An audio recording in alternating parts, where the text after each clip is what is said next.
Greetings, lovely souls. Welcome once again to this short message. And today I want to make a continuation on the last topic that we had about perceiving reality. Now, there is one thing that I have to say, and this has to be taken seriously. You see, the spiritual warfare that we always have, the warfare is actually about information and disinformation. In other words, I can say that it is about those who are hiding information or hoarding information and those who are giving information. Now, the battle between the light and the dark is about information and ignorance. You see, if you are ignorant, it is very costly. But if you are informed, it means that now the truth has come to set you free. So the truth that sets you free is one that is helping you to evolve yourself to a higher state of being each and every time. So, lovely people, the war is between being informed and lacking information. And this is a serious war. It is the spiritual warfare being spoken about. And this one is from another angle, another perspective. There are a number of, I can say, various kinds of spiritual wars. This is just one of them. And it is very important when you are informed. And so to kick the ball rolling, in continuing with the topic on how we perceive our reality, I'd love to say that to speak of other dimensions, I can say to speak of other dimensions of reality, we immediately think of the hidden realities from us. That is what we are not able to see, right? Okay. That is the non-material potential, everything hidden from us. That, for instance, is, let's say, the future. It is hidden from us. What we want to feel but can't. What we want to know but don't know yet. For some reason, we have no sense of this. So for some of you, this doesn't exist at all. You would rather not think about something that you are not seeing. You want to be that, I can say, doubting Thomas. You must see to believe, but even right now, I'm very sure you are breathing air. You are not able to see it, but you know it is there. So those people who have the concept speaking that there is no God, you are lying to yourself, just simply because you've justified that you've never seen God. God is always there. There is a creator force, and we are actually in the image of this creator force. Now, so in most cases we have no sense of this because it is there unseen. The unlimited pleasure is one of these unseen, I can say, faculty. We are not able to see it, but it is something that we can tap into.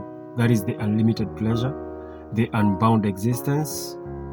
We can talk about the complete perception. We are able to see things clearly from a wider perspective, and connection to the life force that guides and creates the whole universe.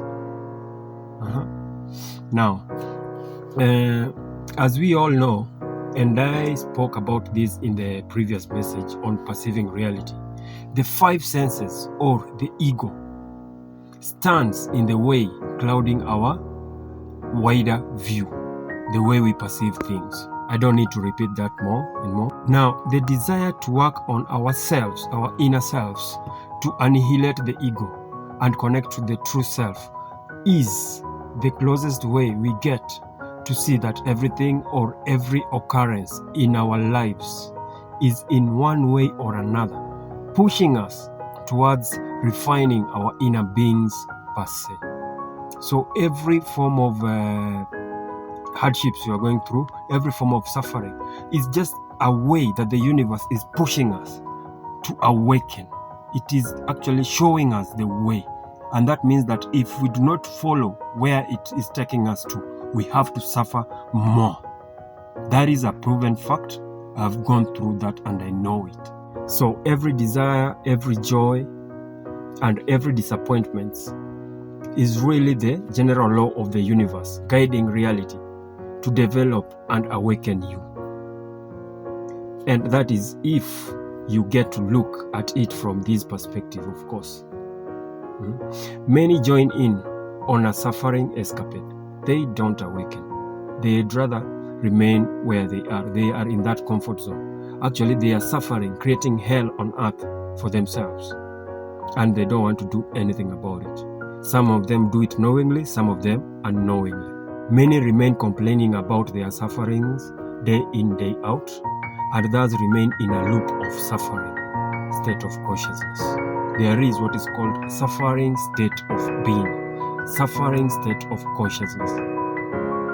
So remember that the sufferings of life are actually a way the universe is calling on you to consciously come to balance with it, so that you can receive what it mostly wants to give you. And this will continue on and on until you accept to join in on blending with your soul mission.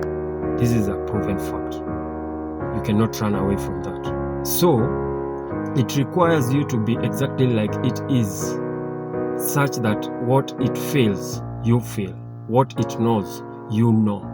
And what it does, you do. So, as it is evolving right now, we need to evolve as well. We need to come out of the bottle. And to be honest, there are paths to follow so as to attain this.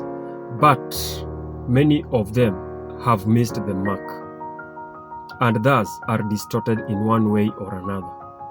It's our responsibility or your responsibility to detach from some of these paths given unconsciously and find your best way on a journey towards knowing thyself.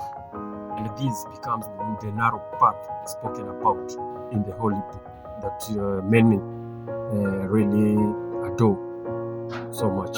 But you see, so many people do not go with trying to find their own way. They'd rather just walk with the majority. And what they don't know is many people are actually lost, following other people's ideologies.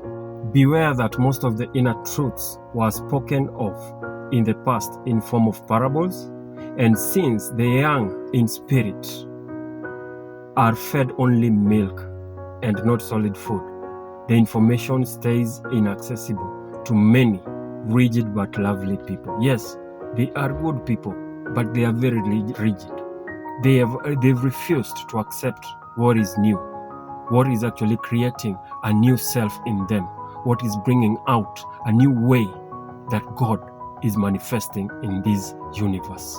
But they refuse, so they cannot be given this.